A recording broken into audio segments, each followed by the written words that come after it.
All right, my friends. Good morning. Good morning. We are live on the Speaking Gringo show number 5. So let me share my screen here with you so we can get cranking. This is the Speaking Gringo podcast show number 5.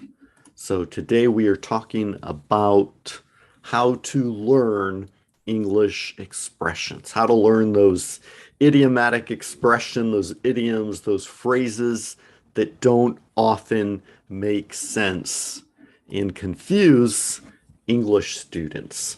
So lots of fun stories. Just to give you an example of what I'm talking about. In Portuguese, for example, we would say traduzir ao pé da letra, right? Which literally translated means to translate by the foot of the letter. It doesn't make any sense if we listen to that in English, right? If I was speaking with someone who understands Portuguese and I said that, they would probably understand it just because they could translate that into the context of what they're speaking in their mother tongue. But you can't translate those phrases literally into English when you're speaking English, and vice versa, right? You can't just take those English idioms and expressions and translate them literally into your mother tongue because they just won't make sense. So remember, this is just the general overview. We're not going to look at specific expressions in today's show here. Today, we're just going to be talking about how to learn those expressions, right? Remember in the first show, we talked about learning English in general, increasing your vocabulary, mastering the grammar, improving your pronunciation. And today we're focusing on learning expressions. So we're going to talk about some tips and tactics and some strategies that you can use that I've seen over the years that students have used that really help them out. And I understand how frustrating it can be when you hear a phrase that you don't understand because it doesn't make sense when you translate it. So we're going to help you overcome that now. So here we go. Learning new expressions in English is very similar to learning a new vocabulary. Now, the reason I don't clump them together is because learning expressions, you can't just take those phrases like we talked about in show number 2, right? Increasing your English vocabulary. We should use your dictionary, a thesaurus, vocabulary.com, a translator, etc. Translator could work in this context, possibly, as long as the translator understood the expression. But you can't just learn an expression, a group of words that have a completely different meaning than what it sounds like by using the dictionary, right? So if, like the example we use, traduzir ao pé da letra, if we put in traduzir, translate, ao, by, the, and pé, foot, letra, letter, right? Ao pé da letra. That just doesn't make sense if we took the dictionary and translated that phrase word by word. So if I said, you're translating by the foot of the letter, which is what I'm doing now, you'd be like, huh? What? That doesn't even make sense, David. But to translate by the foot of the letter is a very common expression that Brazilians understand. It means to translate word by word. So in English, we would just say translate literally. So that's where the frustration lies in learning English expressions. You see a chunk of words, you're like, I don't understand that. So you try translating them, or you already know the words, they just don't make sense in that context. So how can you learn that word chunk, that group of words, all those words that have a completely different meaning, if they aren't making much sense, right? So let's jump over here. It opened up a tab. Actually, you know what? Let's go back here just to review what we have. So that's why it's important to learn English idioms and expressions, because you want to understand what that group of words means. So we'll look at some examples here just so you can understand what I'm talking about. But before we do, let's just go over these things here because they're typically important, right? Who should learn English expressions? Everybody, right? Everybody who wants to learn to speak English more fluently and correctly and sound more like a native speaker can learn expressions to express themselves.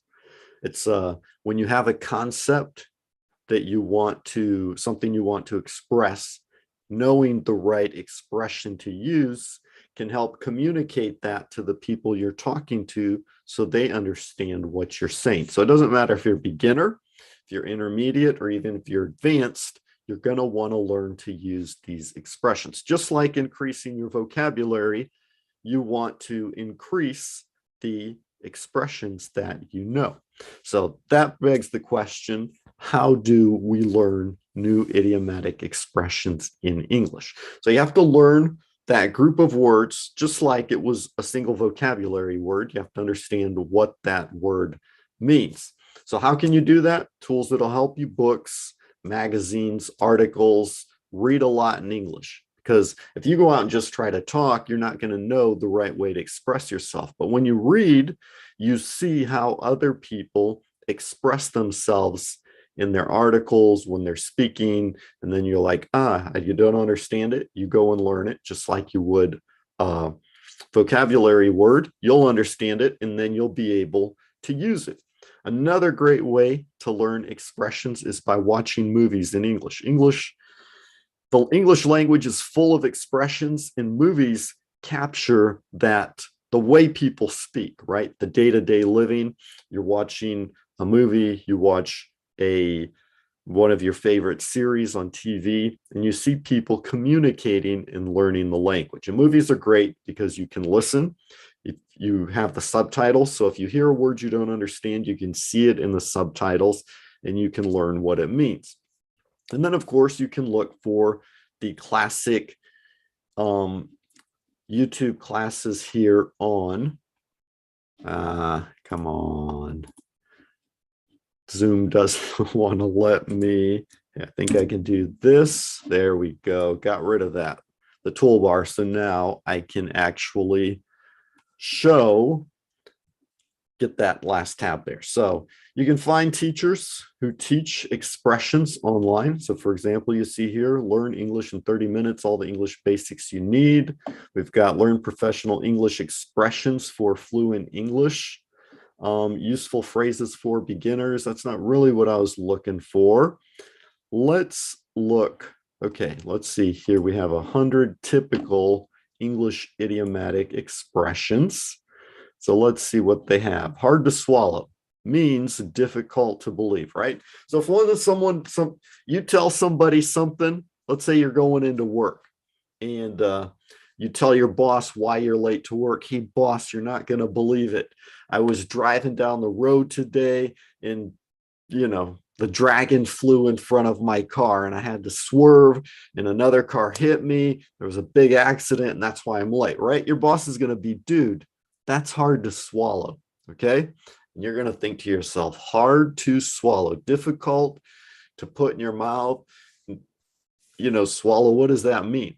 So hard to swallow just means difficult to believe, like you see here, right? So that's what we mean by an idiomatic expression, something that doesn't really make sense when you translate it word by word, but the expression, your boss is just expressing, dude, I don't believe you. That's difficult to believe. If someone says they're digging around, you go outside and you're talking to someone and he's digging a hole because he's looking for something in the ground, he's digging around, right? But when you use it as an expression, if you say, what's he doing over there? Somebody's on the computer, right? And you say, what's he doing over there on the computer? And they say, oh, he's digging around for some information about what happened last year, right? And you're going to be like, digging around. You're going to picture somebody outside digging holes, and it's not going to make sense. But digging around means looking for, right? So it's just a way to express an idea. He's kicked the bucket. This is a classic one. He kicked the bucket, right? It's like kicking the ball. You have a ball, you run around, you kick it with your foot, you make a goal in soccer. So a bucket is the object that you put water in. So if someone says, "Where's Joe?" and they say, "Oh, he kicked the bucket last week." You're like, he kicked the bucket. What does that mean? He went outside, he found a bucket and he kicked it around. That would be confusing if you just try to translate word by word. The expression just means that he has died, right? Where's Joe? He's kicked the bucket. It means that Joe died last week. He's kicked the bucket last week. So that's why if you just try to learn the expressions the individual words, it can be frustrating. It won't make sense until you understand the context. So it's important that when you're learning the language, you listen to the context. If you don't understand it, you're like, okay, maybe this is an expression because I don't understand what the words are meaning. And you won't just be able to translate it, right? So you can make a note of it and then later go and ask somebody, or you can look it up online, or even use your translator. Your translator may be able to help you with that, understand that expression, and then you can begin using it on your own. Now, the difficulty with using idiomatic expressions is oftentimes the first few times you use it, you're going to forget exactly how to say it. You might leave a word out or you'll add a word in, and people are going to be like, huh? And it won't make sense to them. So you have to use those words in the correct structure, the correct format to express yourself. Case in point, I had a friend in Brazil who was learning English, and somebody came down to Brazil, a native speaker, and so he went over and was helping the guy out as a translator. I don't remember how they connected or what the whole story was, but I remember one day he told me they were at like a snack shop having guaraná, which is a typical Brazilian drink, and it's like the guaraná berry, which is beat up with it's like a milkshake. It's hard to explain, but it's kind of like a milkshake with a lot of caffeine. That's what it is. And it's really popular in the area where I was living for a while. So every street corner you could go down and somebody was making guaraná on just they'd set up a little stand outside their house with their blender and their little ice bucket and their ingredients to make the guaraná. You'd go down, buy a cup of guaraná and drink it. Especially in the area where I was at, it was really hot. So everybody was drinking guaraná. It was very popular. So it's just kind of like a fad, it exploded. Everybody started making it. And then after a while, it kind of died down. You could still find it. It just wasn't as popular. But anyways, long story short, coming back to my friend. So he was sitting there with this, his friend, the Gringo, and he saw somebody ride by on their bike. And he said, "Hey, look, there's my friend." And so the Gringo turned around and looked, said, "Where?" And he said, "No, she passed away." All right. So he meant to say she passed by, but instead he said she passed away. And passed away in English, as you know, means that she died. And so the Gringo's like, "Oh, I'm sorry." And he's like, "No, it's okay." He didn't understand because he could tell by the way the Gringo reacted that the impression he got was that the person had died. He's like, "Oh, I'm really sorry for your loss." He's like, No. She just went by on her bike, right?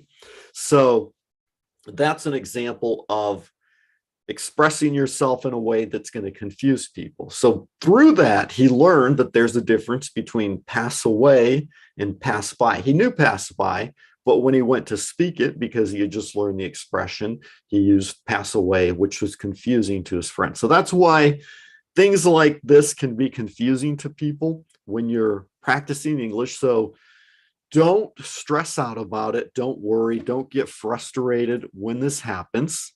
Just take it in stride. Use it as a learning experience, right? Just like a child when they're learning to speak their mother tongue, they make mistakes, someone corrects them, and they learn it and they say it correctly the next time. So learning means you're going to make mistakes, right? When you learn something, you do it for the first time, you're going to get it wrong. When that happens, don't get frustrated, don't get stressed out, don't give up. Just make note of it and then improve the next time. You'll get better and better and better and better. So that's it, my friends. That's what I have for today on learning English expressions. I hope you found this helpful. Again, if you want to join us here, you can like, subscribe, and if you want updates, you can just click here. Here's our main page, speakinggringo.com. You can ask us questions or send me a message. Tell me what you'd like to learn. You can also click join us here and subscribe to our newsletter. So just punch in your name and email, and right now, about once a week, I'll be sending out a newsletter telling you what we've been discussing and talking about. So if you miss a podcast, it's okay. You'll know right where to go back and find it. And also, if you'd like to support us in our mission of reaching 1 million English students, we really appreciate you. We are at about 25,000 people here right now, so we got a long way to go. But if you want to support us, you can do so here at our patreon.com/DaveBaileyMe and join us here and support our project. So once again, we appreciate y'all being here. Thank you so much. I hope y'all have a great day. I look forward to seeing you in our next Speaking Gringo show number 6, where we'll be talking about reading strategies. So remember, we mentioned this briefly in show number 1, where we talked about how to develop all of your English skills. So for the next few episodes, we'll be talking about developing your reading, your listening, your writing, and your speaking. So we'll focus on your reading in the next one. Strategies to develop your vocabulary, your grammar, your expressions through reading. So I'll see you in the next show. Y'all have a great day, and I'll talk to you later. So let me go ahead and log out of here. And that's it.